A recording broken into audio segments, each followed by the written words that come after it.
Hello everyone, I'm An, a 40-year-old unemployed and broke ethnic Korean guy from China, barely surviving in a small town in Manchuria, right on the North Korean border. The woman on the left is my mom. Today is the day high school students in my city take their graduation exams. On a big day like this, parents usually come along to cheer their kids on. The crowd behind us is made up of students who just finished the exam and their parents. In your country, do you have a tradition where parents accompany students to big exams and wait outside the test center? And then head home together with their kids after the exam is over? Please share your stories with me in the comments below. Thank you. Today, my mom and I are heading to my aunt's house to pick up some leftover rice, vegetables, meat, and cooking oil she couldn't finish. In my hometown, Manchuria, it's very common for relatives to share leftover food with each other, because my family is the poorest among all our relatives. And my mom is the oldest of 5 siblings. So my uncles and aunts often give us rice, flour, meat, and cooking oil to help us get through hard times.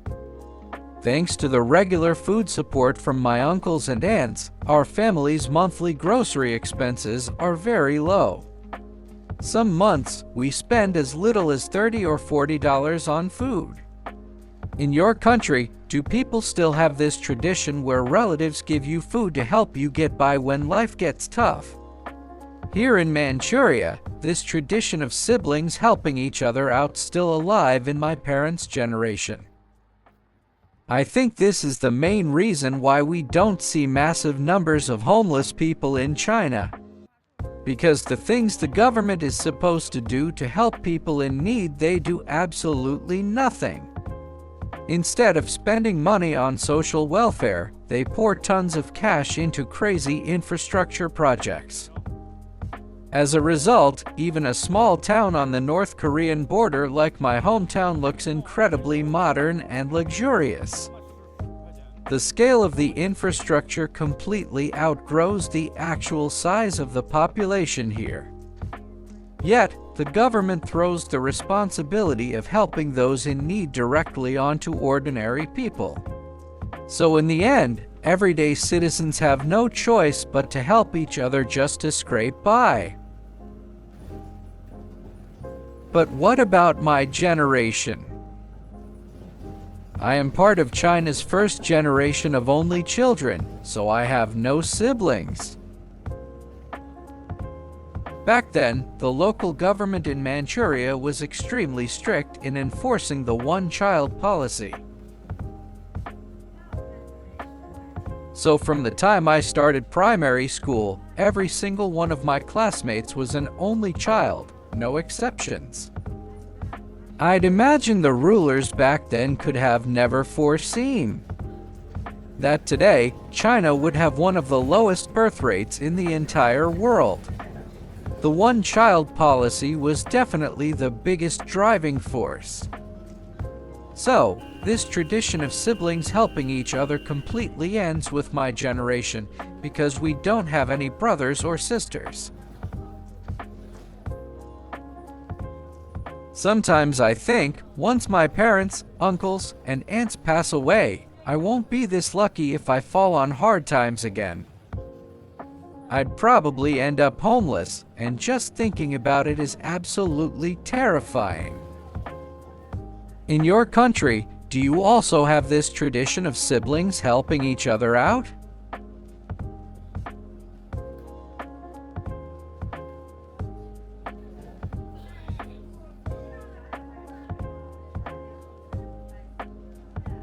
It's been a month and a half since I moved back from Japan, and I still can't find a job.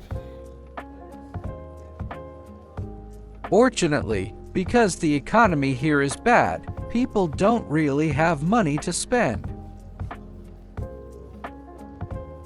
This has caused deflation, which keeps the basic cost of living incredibly low. For instance, the price of a single cucumber in Japan can buy you 3 kilos of cucumbers here. The price of half a kilo of pork in Japan can easily buy you 3 kilos here. I'm going to put our local prices on the screen so you can see. Compared to where you live, is this cheap or expensive? Let me know in the comments. Since basic survival costs are so low, getting by day to day is manageable, even though jobs are scarce. I live in my own place, so I don't have to pay rent. Last month, the grocery bill for my family of 3 was just $100, and we actually ate pretty well. So, even though the economy is a mess and everyone faces pay cuts and layoffs, just staying alive isn't the problem. I think the biggest challenge right now is actually our psychological and emotional needs. Because the economy is so bad, everyone is desperately focused on making money. As a result, in the eyes of most Chinese people, every relationship boils down to financial interest. Take friendships, for example. Many people think, if you can't bring me any benefit, why should I be your friend? Dating and marriage are even more brutally realistic. Women will look straight at a man's job, his savings, and even his parents' occupations. It's just like the recent viral video about the frustrations of the 28-year-old guy from Chongqing. He has completely given up on love.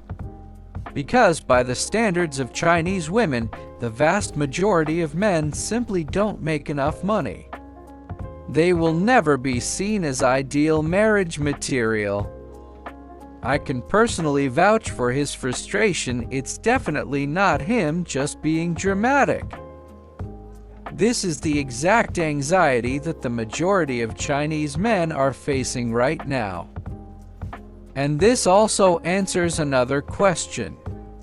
Why do so many Chinese creators post videos on YouTube about living alone and being lonely? Because the truth is, most people in China today live like isolated islands. We are, indeed, profoundly lonely. I'm 40 years old now, broke and unemployed. Compared to that 28-year-old guy, I have a much clearer reality check.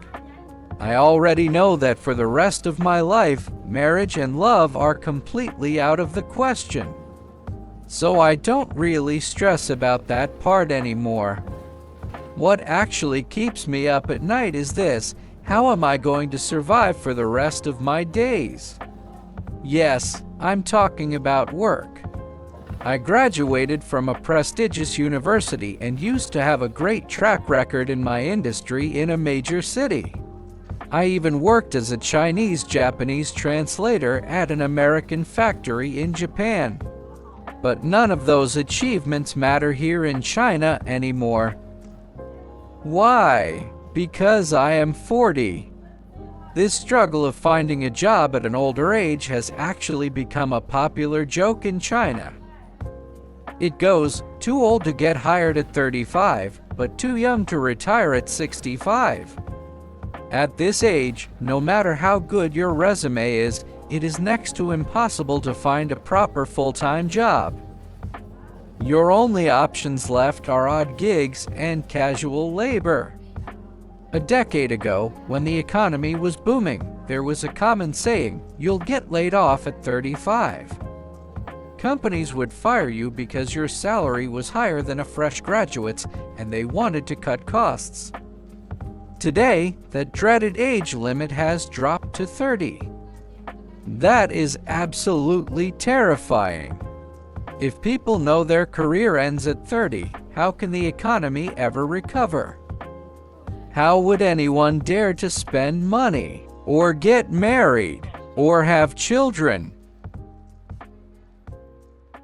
Living in a society this messed up, I completely support young people who choose to stay unmarried and childless, and just live out their lives at the lowest possible cost. Because for ordinary people like us, that has become our only choice. This is the reality of my life as a broke, 40-year-old man in a small Chinese border town. If my story resonated with you, or if you want to see more raw, real-life updates from here, please subscribe to my channel. Every subscription and like gives me the strength to keep going on this isolated island. I want to ask you guys, in your country, do people care this much about money when it comes to dating and marriage? Let me know your thoughts in the comments below, and I'll see you in the next video.